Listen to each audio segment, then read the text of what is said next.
Orange കൊണ്ട് ഇന്നേ വരെ ഇതുപോലൊരു ജ്യൂസ് ട്രൈ ചെയ്യാത്തവരുണ്ടെങ്കിൽ ഇപ്പം തന്നെ ഒന്ന് ഉണ്ടാക്കി നോക്കിക്കോട്ടോ. അത്ര ടേസ്റ്റാണ്.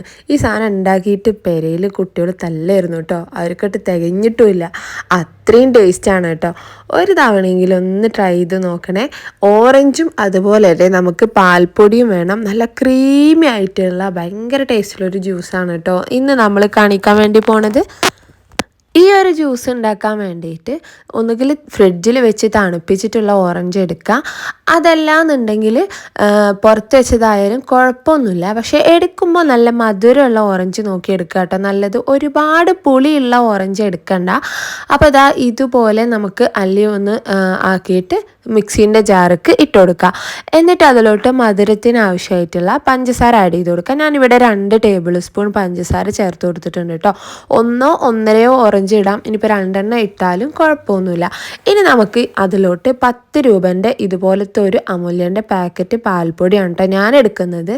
നിങ്ങൾ എടുക്കുകയാണെന്നുണ്ടെങ്കിൽ 2 ടേബിൾ സ്പൂൺ പാൽപ്പൊടി എടുത്താലും കുഴപ്പമില്ല. ഇതിന് പകരമായിട്ട് അല്ലെങ്കിൽ വേറെ ഏത് പാൽപ്പൊടി ആയാലും കുഴപ്പമില്ല. അപ്പം ഞാൻ ജസ്റ്റ് ഇങ്ങനത്തെ 10 രൂപൻ്റെ പാക്കറ്റ് ഫുള്ളായിട്ട് ഇട്ട് കൊടുക്കുന്നുണ്ട് എന്ന് പറഞ്ഞു എന്ന് മാത്രം. അപ്പോൾ പാൽപ്പൊടി കൂടി ഞാൻ ഇതിലോട്ട് ഇതാ ചേർത്ത് കൊടുക്കുന്നുണ്ട് കേട്ടോ. ഇനി നമുക്ക് ഇതിലോട്ട് വേണ്ടത് വെള്ളമാണ്. അപ്പോൾ ഒന്നെങ്കിൽ ഐസ് ക്യൂബ്സ് ഉണ്ടെങ്കിൽ ഐസ് ക്യൂബ്സ് ഇട്ട് കൊടുത്തിട്ട് ചെയ്യണേ. എൻ്റെ അടുത്ത് ഇല്ലാത്തതുകൊണ്ട് ഞാൻ ഇട്ട് കൊടുക്കണില്ല. നല്ല തണുപ്പോട് കൂടി കഴിക്കുമ്പോഴായിരിക്കും ഇതൊന്നുകൂടി ടേസ്റ്റ്. എന്തായാലും ഇപ്പോൾ ചൂടല്ലേ, അപ്പം നല്ല തണുപ്പിൽ കുടിക്കുമ്പോഴാണല്ലോ ജ്യൂസിന് ഒന്നുകൂടി ടേസ്റ്റ് ഉണ്ടാവുക. ഞാൻ എന്തായാലും ഇതിലോട്ട് സാധാ വെള്ളം ഒഴിച്ചിട്ട് നല്ലോണം അടിച്ചെടുത്തിട്ടുണ്ട് കേട്ടോ. അപ്പോൾ അതിൻ്റെ കുരു ഒരുപാട് അടിയാതെ ശ്രദ്ധിക്കണം. കുരു ഒരുപാട് അടിഞ്ഞു കഴിഞ്ഞാൽ നമ്മൾ എന്തായാലും കുറച്ച് സമയം ഒന്ന് ഇരുന്ന് കഴിഞ്ഞാൽ അത് അതിൻ്റെ കുരു അടിഞ്ഞിട്ടുള്ള ഒരു കയ്പ്പ് വരും. അപ്പോൾ എന്തായാലും ഞാൻ ഇതൊന്ന് അരിച്ചെടുക്കുന്നുണ്ട് കേട്ടോ. അപ്പോൾ ഇതാ നല്ലോണം ഞാൻ അതിലെ ചണ്ടിയൊക്കെ പിഴിഞ്ഞ് നന്നായിട്ടൊന്ന് അരിച്ചെടുത്തിട്ടുണ്ട്. കുരു ഒന്നും അടിയാത്ത രീതിയിൽ തന്നെ നമുക്ക് കിട്ടിയിട്ടുണ്ട്. ഇനി ഇത് എത്രത്തോളം ക്രീമി ആണെന്നുള്ളത് ഗ്ലാസ്സിലോട്ട് ഒഴിക്കുമ്പോൾ നിങ്ങൾക്ക് മനസ്സിലാവും.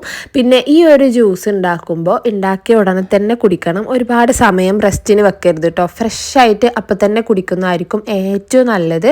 അപ്പോൾ എന്തായാലും നിങ്ങൾ ഒരു തവണയെങ്കിലും ട്രൈ ചെയ്ത് നോക്കിയിട്ട് ഫീഡ്ബാക്ക് അറിയിക്കണേ. വീഡിയോ ഇഷ്ടമായാൽ ലൈക്ക് ചെയ്യാനും ഷെയർ ചെയ്യാനും കമൻറ്റ് ചെയ്യാനും ഒന്നും മറക്കരുത്. അപ്പോൾ നമുക്ക് അടുത്ത നല്ലൊരു വീഡിയോ ആയിട്ട് ഇൻഷാ അല്ലാഹ് വീണ്ടും കാണാം. Thank you.